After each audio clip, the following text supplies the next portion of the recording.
ইন্ডাস্ট্রিতে electrical panel কীভাবে হয়ে থাকে এবং কি একটা ফেস ফেলার রিলে দিয়ে আমরা বড় বড় প্যানেলকে কীভাবে নিয়ন্ত্রণ করে থাকি, অর্থাৎ কোনো ফেজ যদি না আসে, যেমন ধরেন আমার যতগুলো এখানে ডিভাইস আছে, এখানে এই ডিভাইসটি প্রত্যেকগুলো 3 ফেজ ডিভাইস, যেটা আমাদের সিঙ্গেল ফেজে প্রয়োজন হয় না। আবার প্রয়োজন হয় আপনার যদি বোল্ট লো হয়ে যায় এবং কি হাই হয়ে যায়, কিন্তু 3 ফেজের জন্য কিন্তু খুবই ইম্পর্টেন্ট।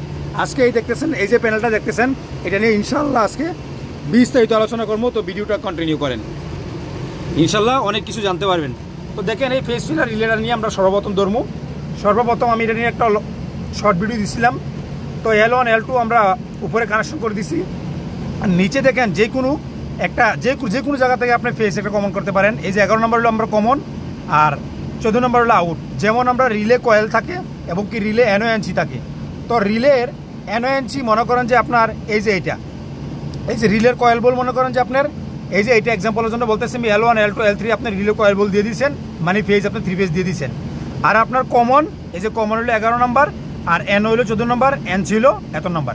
মানে যদি আপনার কয়েল বলটা এখানে যদি পাওয়ার বরাবর থাকে, পাওয়ার বরাবর ফেজ নিউট্রাল বা আপনার 24 বল AC DC প্লাস মাইনাস যদি থাকে, তাইলে আপনার যে কমন যে 11 নম্বরটা দিচ্ছেন, এই 14 নম্বরে এটা আপনার কী হইব, আউট হইব, NO টার্মিনালে আউট হইব। আর যদি কয়েল বলটে পাওয়ার না থাকে, তাইলে এটা যেখানে দিচ্ছেন আপনি 11 নম্বর কমন দিচ্ছেন, এটা NC নাম্বারে নর্মালে ক্লোজ থাকবো। তো এইটা একটা ধারণা কিন্তু। তারপরে এই ওয়্যারটা নিয়ে আমি কী করছি দেখেন, আপনারা খেয়াল করবেন, অনেক ভাইয়ের কিন্তু প্রশ্ন করছে যে এই একটা ফেস ফিলার রিলে, যেমন ধরুন আমার এখানে 20টা কন্ট্রাক্টর, ম্যাগনেটিক কন্ট্রাক্টর এবং কি 20টা ওয়েলার আছে। তারপরে সে এখানে 20টা ইন্ডিকেটার আছে। দেখেন এই যে আমার লোড ইন্ডিকেটার আছে, অন হইলে অটোতে অন হইলে ইন্ডিকেটার শু করবো, আবার মেন হইলে অন করলেও ইন্ডিকেটার শু করবো।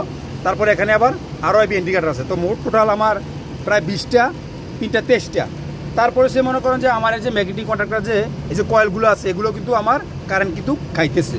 তো আমি যদি এখানে যদি 20টা জায়গায় যদি 40টা হয়, তাহলে এই যে একটা ফেস ফেলার রিলে একটা ওয়্যার দিয়ে যদি আমি এই সম্পূর্ণ এই যে প্যানেলটাতে যদি আমি ওয়ারিং করি, তারপর লোডটা কিন্তু এখানে কিন্তু চলে আসবো।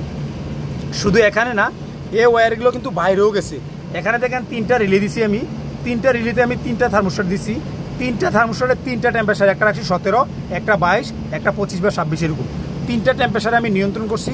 এবং কি এখানে ফ্যান আছে, ইরিগেশন পাম্প আছে, কুলিং প্যাড মোটর আছে, প্রত্যেকটি আমি সিস্টেম করে দিয়েছি। এবং কি সার্কুলেশন ফ্যান আছে 8টা। হয়তো আপনারা অনেক শব্দ পাইতেছেন, এগুলো কিন্তু চলতেছে, এগুলো কিন্তু স্টেপ বাই স্টেপ চলে। যখন 17 টেম্পারেচার হইব, তখন আমার 3টা ফ্যান চালু হইব, আর কোনো কিছু চালু হইব না। যখন আমার 20-22 টেম্পারেচার হয়ে যাব, তখন আরও 2টা ফ্যান চালু হইব এবং কি সার্কুলেশন ফ্যান 4টা চালু হইব। এখানে কুলিং প্যাড কোনো কিছু চলবো না। যখন আমার ম্যাক্সিমাম টেম্পারেচার হয়ে যাব 25 বা 26, তখন আমার 10টা বড় ফ্যান চালু হইব, সার্কুলেশন ফ্যান 8টা চালু হইব এবং কি কুলিং প্যাড মোটর সহকারে চালু হইব, সম্পূর্ণ চালু হইব। আবার যখন টেম্পারেচার ডাউন হয়ে যাব, স্টেপ বাই স্টেপ কমে আইব। এভাবে আমি মূলত কাজটা করছি। তো এটা কীভাবে করলাম, এইটা যদি উপরে যদি আপনার যে 3টা লাইন যদি বরাবর থাকে এবং কি 3টা ROIB চেঞ্জ না হয়, কোনো ফেজ কাট অফ না হয়, তখন এই যে দেখেন এই আর সাইনটা এই যে আপনার ইন্ডিকেটার আসবো এবং কি 11 নম্বর যে কমনটা দিচ্ছেন, 14 নম্বর এটা আউট হয়ে আসবো। আর এখান থেকে যেমন যদি এটা উল্টো হয়, তখন ইন্ডিকেটারের জন্য আপনি দূরে থাকবেন, সাইলেন্টের জন্য, অ্যালার্মের জন্য, যে আপনি বুঝতে পারেন ফেজ সমস্যা হয়েছে। তখন আপনি 12 নম্বর একটা ওয়্যার নিয়ে, 12 নম্বর থেকে একটা ফেজ নিয়ে এবং কি যে কোনো এখান থেকে একটা নিউট্রাল নিয়ে আপনি একটা অ্যালার্ম বা সাইরেন বা ইন্ডিকেটার দিতে পারেন, যাতে করে বুঝতে পারেন ফেজ সমস্যা হইলে আপনার এই প্যানেলটা কিন্তু চলবো না, যেই কোনো কন্ট্রাক্টর কিন্তু হোল্ডে হইব না এবং কি সাপ্লাইটা কিন্তু লোডে যাইব না। আর তখন কিন্তু 14 নম্বর লাইনটা যাব না, 12 নম্বর লাইনটা দিব।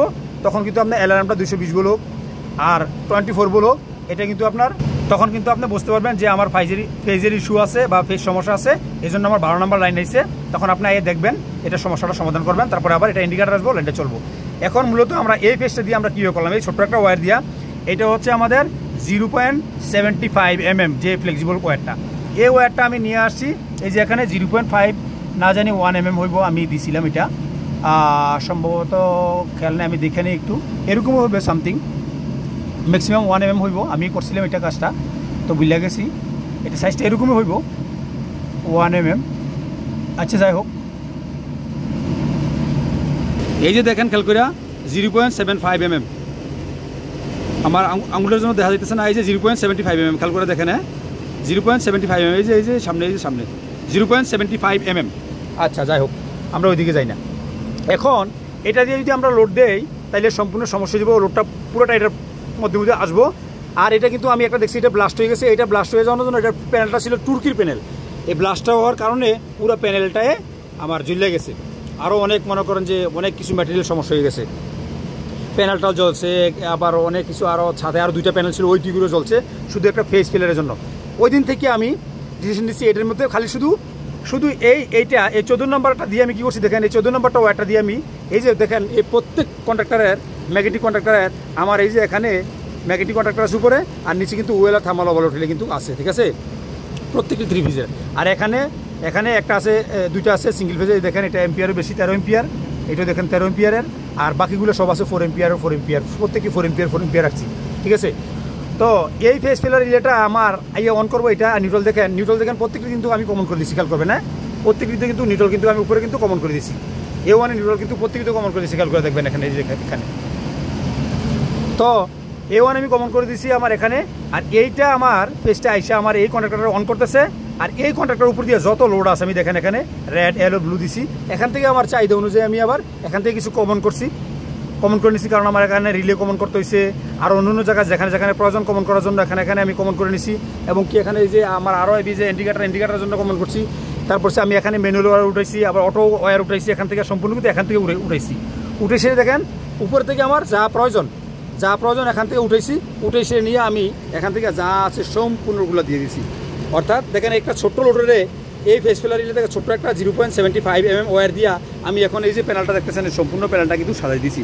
আপনারা কিন্তু এইভাবে দিবেন, কারণ অনেক বাইরে কিন্তু জানে না একটা ফেস ফেলার রিলে দিয়ে যদি আপনি 20, 30টা 50টা যদি আপনি কন্ট্রাক্টরের ম্যাগনেটিক কন্ট্রাক্টরের কয়েল বোল্ট, তারপর সে ইন্ডিকেটার এগুলো যদি ইউজ করেন তাহলে কিন্তু লোডটা কিন্তু এটাতে চলে আসবো, কারণ এটা কিন্তু 11 নম্বর হয়ে 14 নম্বর হয়ে আউট হয়ে কিন্তু যাইতেছে।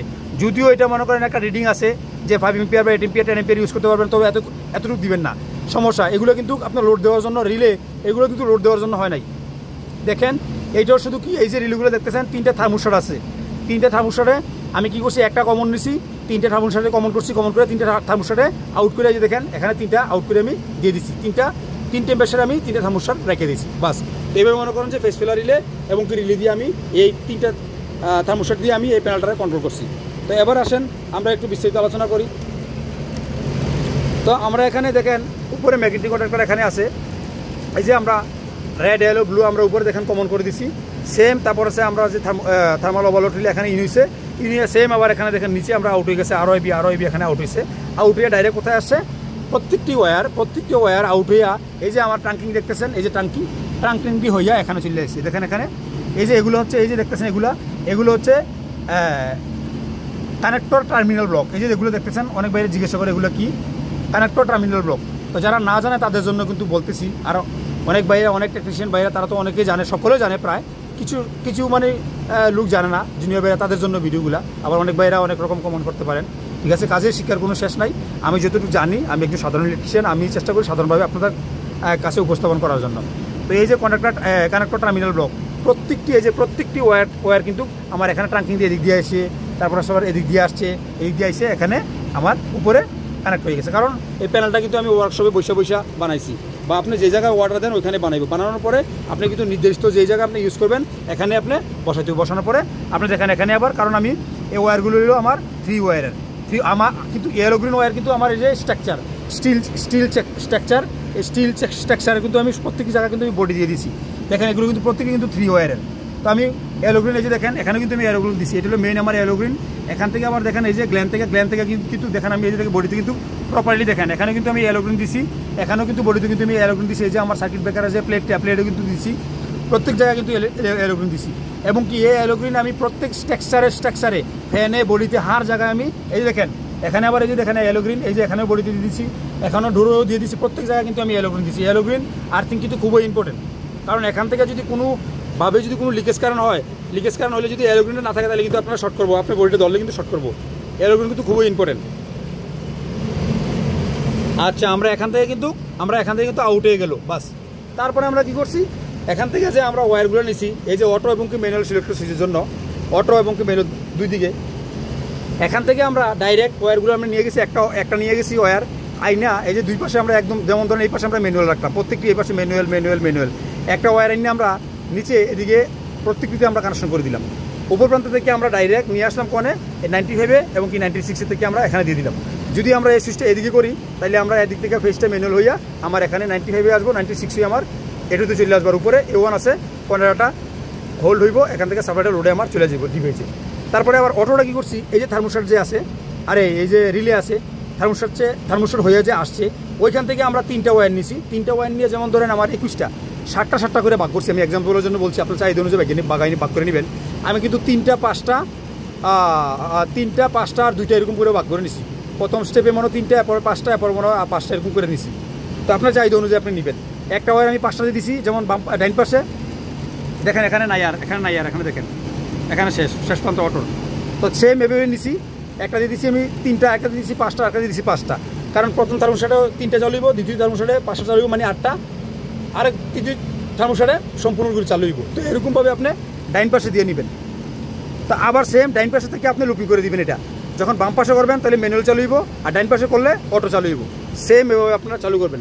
তো ইনশাল্লাহ এই আলোচনাটা আপনাদের কাছে কেমন হইলো, আর কে কোন জায়গা থেকে আমার ভিডিওগুলো দেখছেন অবশ্যই আলোচনাটা কেমন লাগলো আপনার কাছে। তো প্রিয় ভাইয়েরা আমার, আজকে এই পর্যন্ত একটু আলোচনা করলাম। তো সকলে ভালো থাকবেন। কে কোন জায়গা থেকে ভিডিওগুলো দেখছেন অবশ্যই একটা করে কমেন্ট করবেন। আমার ফেসবুক থেকে দেখে থাকলে আমার ভিডিওটা শেয়ার করে দিবেন সকলের কাছে, যারা অজানা ভাইয়েরা দেখতে পারে, শিখতে পারে। কিছু না কিছু কাজে শিক্ষার কোনো শেষ নাই। আমি বারবার বলি, আমি একজন সাধারণ ইলেকট্রিশিয়ান। যে কাজগুলো করি আমি চেষ্টা করি আপনাদের সামনে তুলে ধরার, আর আপনারাও প্রত্যেকে চেষ্টা করবেন। শিক্ষার কোনো শেষ নাই, শিখাইবেন এবং কি শিখবেন। তো এই পর্যন্ত দোয়া করি আল্লাহ তাআলা সকলকে ভালো রাখুক এবং কি সুস্থ রাখুক। আল্লাহ হাফেজ, ফি আমানিল্লাহ। আসসালামু আলাইকুম ওয়া রাহমাতুল্লাহি ওয়া বারাকাতুহু।